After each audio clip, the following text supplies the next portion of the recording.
सत्य घटना, सत्य की तहता में हम लोग भी लिप्त थे। शंकर भगवान की 7 साल हरिद्वार में नीलकंठ पे जाके जल चढ़ाए। हर महीने 3 साल तक वृंदावन में जाकर के बिहारी जी के दर्शन करने के लिए लालसा थी, तो वो भी किए। हर महीने गिरिराज जी की परिक्रमा करी। हमने बहुत सारी साधनाएं करी। मंगलवार के व्रत किए, 16 सोमवार का 16 व्रत किए। और इसके अलावा सट बेख कहावे बहुविध दो धार मचावे, तीर्थ व्रत करे तर बीता, वेद पुराण पढ़त है गीता। तीर्थों पे जाने का कहीं गीता में लिखा है? व्रत करने का गीता जी में लिखा है? नहीं लिखा है।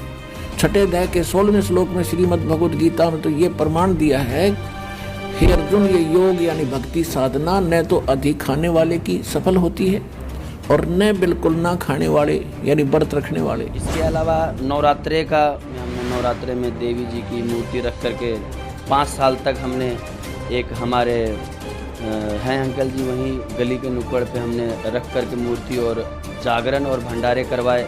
और देखिएगा श्रीमद् देवी भागवत, एकमात्र परमात्मा को ही जाने, दूसरी सब बातों को छोड़ दे। यहाँ दुर्गा जी ने अपनी साधना को भी रिजेक्ट कर दिया कि केवल उस ब्रह्म को ही जाने। यहाँ देखो, इस आत्मा का ओम के जप के साथ ध्यान करो और संसार समुद्र से उस पार जो ब्रह्म है उसको पा जाओगे। सभी 18 पुराणों में श्रेष्ठ जो गिनती में आते हैं, श्री शिव पुराण, विद्वेश्वर संहिता, श्री विष्णु पुराण, श्रीमद् देवी भागवत, देवी महापुराण और गीता जी का, ये सब लगा करके हमने सारे पाठ किए। और लालसा ये थी कि परमात्मा प्राप्ति के लिए कि परमात्मा मिले, भगवान मिले। पर भगवान को इतना ढूंढा, इतना पूजा पाठ करने के बावजूद आज ये पता नहीं चला कि परमात्मा है कौन। अब यहाँ काल ने सबकी गांठ बांध रखी है। पहले तो श्रृंगार देह है, इनको प्रेरणा देता है, वह भक्ति करनी चाहिए। क्यों? ज्ञान तो ऐसा है परमात्मा के लिए, आत्मा विभोर हो जाती है, तड़प उठती है, चाहे राज त्यागना पड़ो, चाहे शीश देना पड़ो, क्योंकि उसके बिना इसका पेटा भरा को नहीं, इसको संतुष्टि हो ही नहीं सकती वो मालिक मिले बिना। कभी कोई शंकर भगवान को पूजा करने के लिए बताता कि वो श्रेष्ठ है, कभी कोई श्री कृष्ण जी के बारे में बताया कि वो श्रेष्ठ है, कभी कोई कहे कि माता श्रेष्ठ है। तो इसी उलझन में सब उलझ पुलझ करके रह गए कि समझ नहीं पाया कि परमात्मा है कौन, उसका नाम क्या है, वो रहता कहाँ। ये सारे झूठ बोले ऋषि थे कि मैं ऋषि थे, ये पंडित थे, गुरु थे या काजी थे, मुल्ला थे। ये परमात्मा 600 वर्ष पहले कहा करते, तुम्हारे ऋषि महर्षियों को कोई ज्ञान नहीं है। ये है विजयदास दिल्ली से। और संत रामपाल जी महाराज के सत्संग सुनने के बाद विजयदास को अपने सारे प्रश्नों के उत्तर मिलने लगे। सभी देवी देवताओं के पूरा डिटेल से एक एक कड़ी, एक एक प्रश्नों का एक एक उत्तर एक एक तरीके से ऐसे बता रहे थे जैसे कोई आज तक किसी ने बताया ही नहीं। उन्होंने कहा, संत रामपाल जी महाराज बता रहे कि कबीर इज गॉड, और सब में दर्शा भी रहे हैं चारों वेदों में एक एक करके, एक एक अध्याय, एक एक श्लोक, एक एक मंत्र। फिर उसके बाद श्री शिव पुराण, श्री विष्णु पुराण, देवी महापुराण में सारे कड़ी बाई कड़ी बता करके उन्होंने ये सिद्ध किया कि कबीर इज गॉड। आकर के रुकता है कहाँ? तो कबीर इज गॉड। कैसे विजयदास पर प्रारब्ध के पाप कर्म हावी होने लगते हैं, कैसे विजयदास को संकटों ने घेर लिया। महाराज की तो एक लड़की हुई जो कि उसका रिपोर्ट बिल्कुल खराब था, उसको बिल्कुल डैमेज था, उस बोले थे कि नहीं बचेगी ये लड़की। उसका तीसरा, उसके बाद फेफड़ा बोला था कि उस बच्चे का नहीं बना है, 6-6.5 महीने की, 7 महीने की पूरी नहीं हुई थी, तो बोला कि ये फेफड़ा नहीं हुआ है पूरी तरह से विकसित, ये बच्ची नहीं बचेगी। उसने मुझसे लिखवा लिया था हॉस्पिटल वालों ने कि तुम्हारा बच्चा नहीं बचेगा। मैंने कहा ऐसी हुई कि हॉस्पिटल। लेकिन फिर कैसे संत रामपाल जी महाराज स्वयं प्रकट हो जाते हैं और विजयदास की बेटी और पत्नी की रक्षा करते हैं। उसी दिन संत रामपाल जी महाराज सफ़ेद कपड़े में, भक्तमती को मेरे विश्वास नहीं था, लेकिन उसको जब ये लगा तो मैंने कहा गुरु जी का नाम लियो, गुरु जी का ध्यान करिए। संत रामपाल जी महाराज जी का जब उन्होंने नाम अपने लिया होगा अंदर तो सर पे हाथ रख करके और संत रामपाल जी महाराज खड़े हो गए और उसकी डिलीवरी हुई। तो बच्चे को कुछ भी नहीं, मई के महीने में गुरु जी उसको देखने के लिए दिन में आ गए। तो फिर उसको दूसरी बार ऐसा विश्वास हुआ कि संत रामपाल जी महाराज भगवान है, और फिर वो अपने मतलब गुरु जी को विश्वास नहीं करते।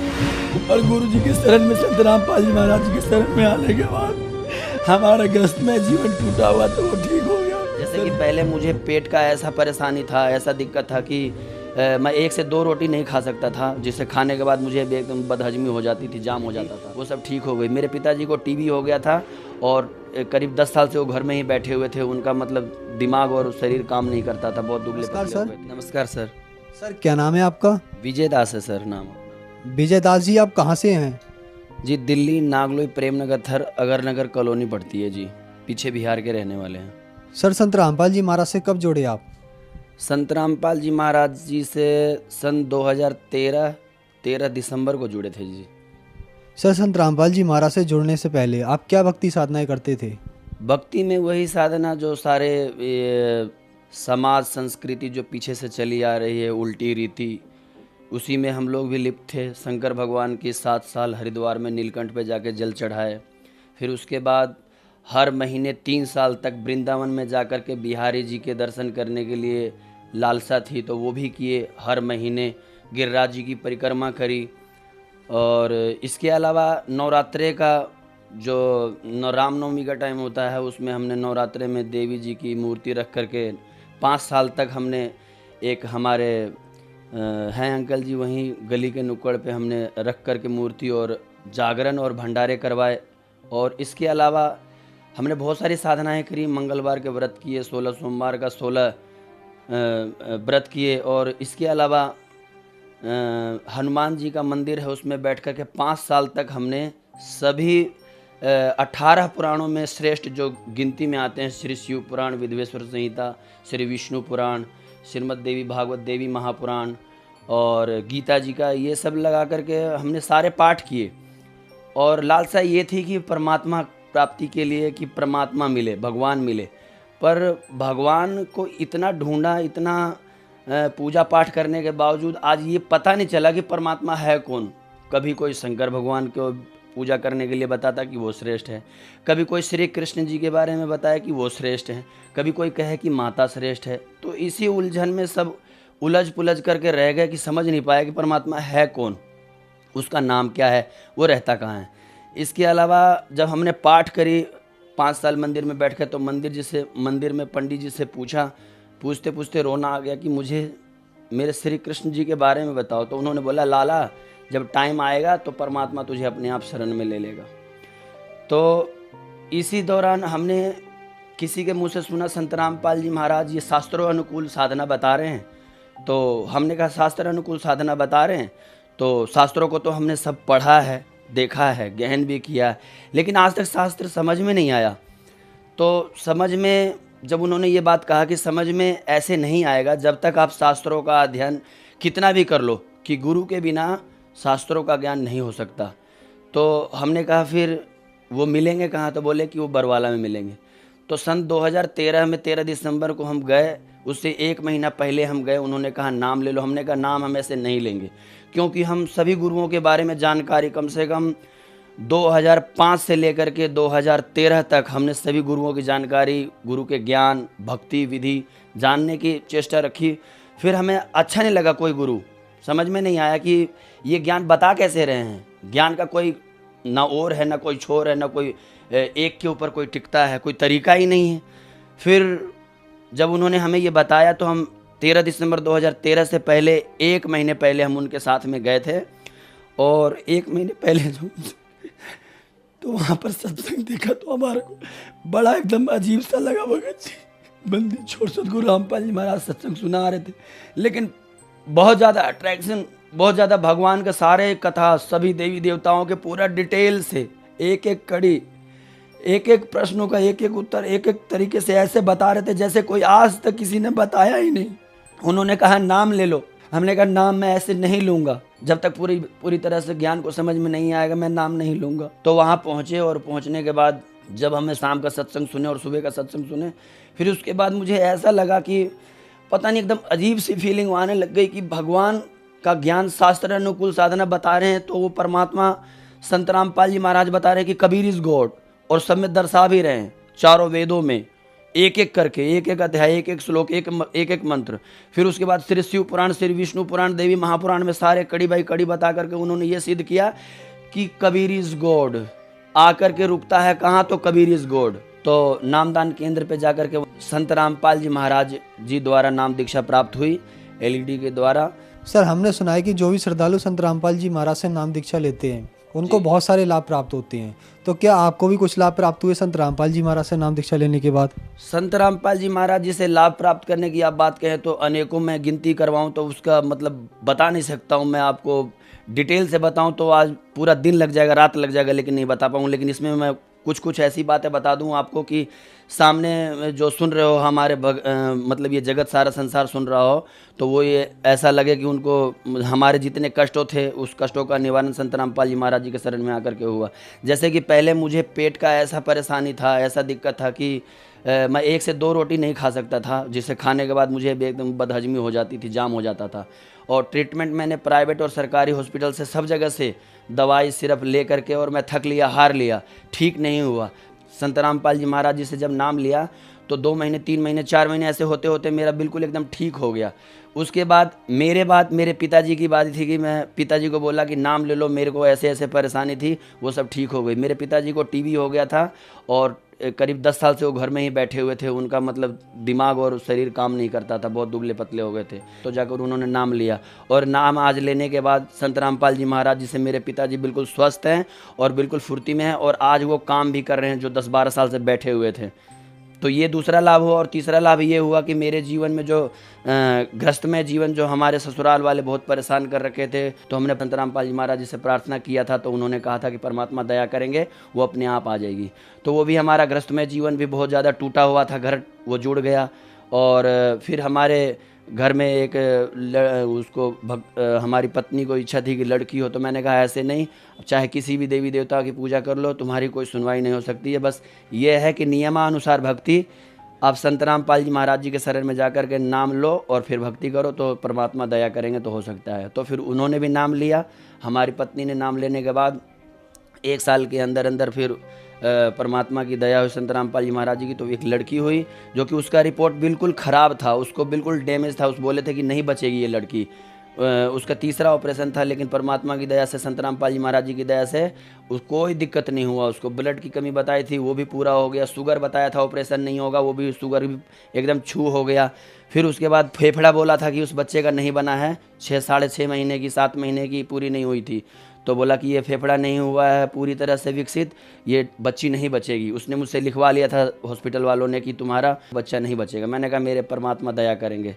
फिर परमात्मा की दया ऐसी हुई कि हॉस्पिटल में उसी दिन संत रामपाल जी महाराज सफ़ेद कपड़े में, भक्तमती को मेरे विश्वास नहीं था, लेकिन उसको जब ये लगा तो मैंने कहा गुरु जी का नाम लियो, गुरु जी का ध्यान करियो। संत रामपाल जी महाराज जी का जब उन्होंने नाम अपने लिया होगा अंदर अंदर, तो सर पे हाथ रख करके और संत रामपाल जी महाराज खड़े हो गए और उसकी डिलीवरी हुई। तो बच्चे को कुछ भी नहीं, बिल्कुल स्वस्थ हुई।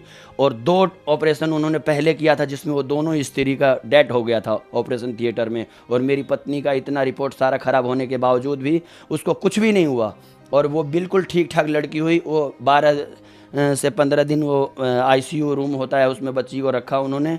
फिर उसके बाद हमारे को छुट्टी दे दी और बिल्कुल वो ठीक है।